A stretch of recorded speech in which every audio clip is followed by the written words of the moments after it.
Oh man, I'm not like Haley Atwell. I don't steal stuff. Haley is a klepto when it comes to props. You can't blame a girl for trying to make a dishonest living. Like she's got a key, she's got cutlery from the Orient Express. I would say, to sound corny as hell, it's probably all the memories that I have from these 6 films, which have taken me all around the world, shooting them and promoting them. It was my first ever film in Hollywood, so-called, and it's been such an adventure. The first time I met him, they were like doing my hair and makeup, not Tom, the hair and makeup people. That would be weird. What? He can do everything. I'm sure he could do it too.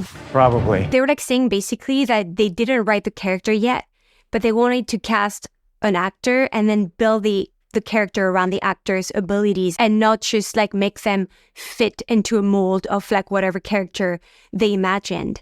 So, it's a very special way of working, but it gives you a lot of freedom as well of bringing your own ideas. It's a whole collaborative process. Hello. Hello, Pom. How are you? I'm good, and you? Doing great. Thank you so much for sharing your time with us today, and congratulations on The Final Reckoning. It is so damn special. Thank you. Thank you so much. Absolutely. Now, you've gotten to do some amazing stunts, especially in this film. What has been the most exhilarating stunt you've pulled off so far, and how do you mentally prepare for those moments? It's it's hard to pick because I had so much fun with different scenes in this movie. I mean, my fight at the beginning of the movie was very challenging because, of course, I was restricted with handcuffs. So I had to do high kicks and all that and fight several people at the same time. And also wearing less clothing on the upper part.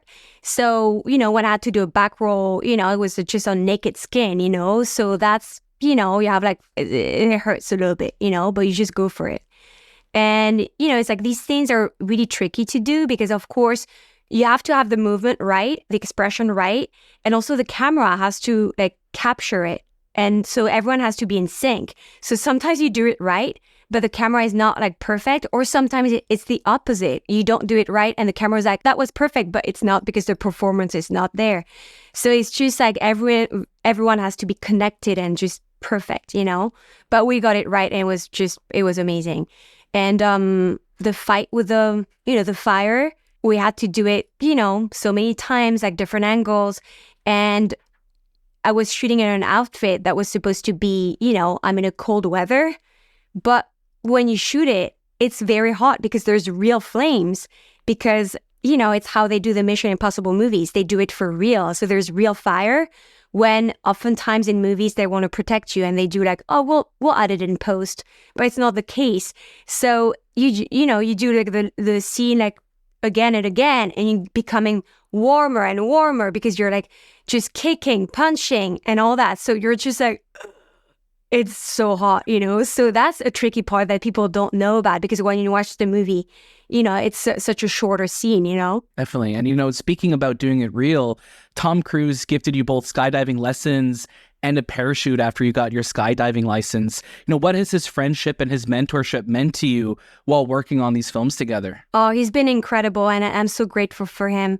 So yes, he's been so generous, and he gifted me a parachute rig with a canopy, actually like several canopies, and like skydiving suit as well. So I just feel very lucky to have him in my life, and he opened a new world to me, to this skydiving world, and now I'm completely addicted. And he's so sweet. Like I always like text him my videos, and he's like, "Oh, that's amazing." So he's like always very supportive too.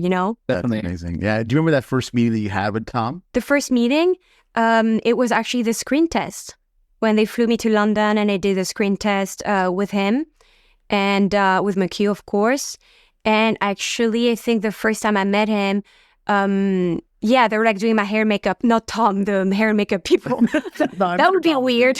What? He can do everything. I'm sure he could do it too, but no, he didn't do that. So I was getting my hair and makeup done for the screen tests, and they came in the trailer, like Tom and McHugh, and they were like, they wanted to make me comfortable. Actually, they were like, Pom, we have to tell you. So we're like looking for, they were like saying basically that they didn't write the character yet, but they wanted to cast an actor and then build the the character around the actor's abilities and whatever I bring. And he wanted to, for him, what is important is to make everyone shine in their own way and to cast them for their uniqueness and not just like make them fit into a mold of like whatever character they imagined. So, it's a very special way of working, but it gives you a lot of freedom as well of bringing your own ideas. It's a whole collaborative process. That's amazing. Pom, you shine in this film and in this series, and we're so happy that we got to speak to you. We spoke to you really quickly for Guardians Holiday Special a few years ago, so it's great to talk to you. I know that movie too. But we're so excited to talk to you down the road, and all the best to you with the release. Thank you so much. Hey guys. Hey Simon, how's it going? It's going good. How are you? We're doing so well. Thank you so much for sharing your time with us today. We absolutely love your work, and it's an absolute honor to be speaking with you. Thank you, man. Thank you. To get started, you've been part of 6 Mission Impossible films till now. Looking back, what are you most proud of Benji's journey so far? Oh man, I think probably just the journey as a whole, just from taking Benji as being like a lab technician through to a kind of field agent who's very green and very new, like a puppy, like, in Ghost Protocol, to being who he is in this one. It's been such a joy to be able to play a character for 20 years and evolve him. Each film he changes, he's grown a little bit, he becomes a bit more capable. He's still the same core person, but when you look at Benji now to Benji then, it's such a difference. Yeah, and it's nice that he's still kept what makes Benji throughout all of these films. Yeah. It meant so much us seeing that. Yeah. And, we've been so fortunate to be alive at the same time as Mission Impossible. And we've grown up with these movies and we've collected all this memorabilia over the years. And, after for yourself being part of the series for so long, what would you say is your most prized keepsake from working on Mission Impossible? Oh, man, I'm not like Haley Atwell. I don't steal stuff. Haley is a klepto when it comes to props. Like, she's got a key. She's got like cutlery from the Orient Express. I don't think I've ever stolen anything. I always hand my props back very diligently at the end of the day. I would say, to sound corny as hell, it's probably all the memories that I have from these 6 films, which have taken me all around the world, shooting them and promoting them. It was my first ever film in Hollywood, so-called, and it's been such an adventure, and I look back on all the photographs that I've got, all the stuff we did on camera and off camera, and it's been such a joy, and I think that's better than anything I could stick under my shirt. Very true. Do you remember your first meeting with Tom about taking on the role of Benji and joining the world of Mission? Yeah, I didn't have that meeting. J.J. Abrams called me at the office. I was writing Hot Fuzz with Edgar, and the phone rang, and it was JJ, and he said, "Do you want to come be Mission Impossible 3?" And I sort of said, "Okay." And then the day I had my first day on set, I got into costume, I went to set, and Tom and Ving came out onto the set, and that was the first time I met them. And Tom was like, "Hey, I'm Tom, nice to meet you." And I was kind of like, "Okay, what do I do?" And they'd given me like an 8-page monologue about the rabbit's foot, and it was just sort of, I've never been more in at the deep end in my life than I was that day.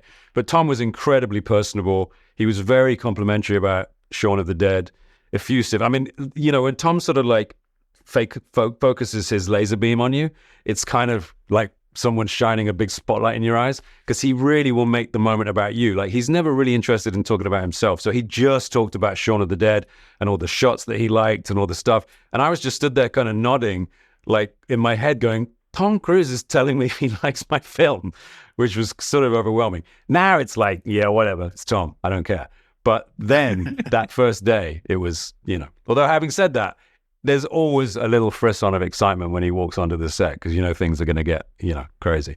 Definitely. Absolutely. Love that. Simon, thank you again so much for your time. We're so grateful to be chatting with you, and we really hope down the road we talk with you again. I hope so, yeah. Take it easy, guys. Nice to see you.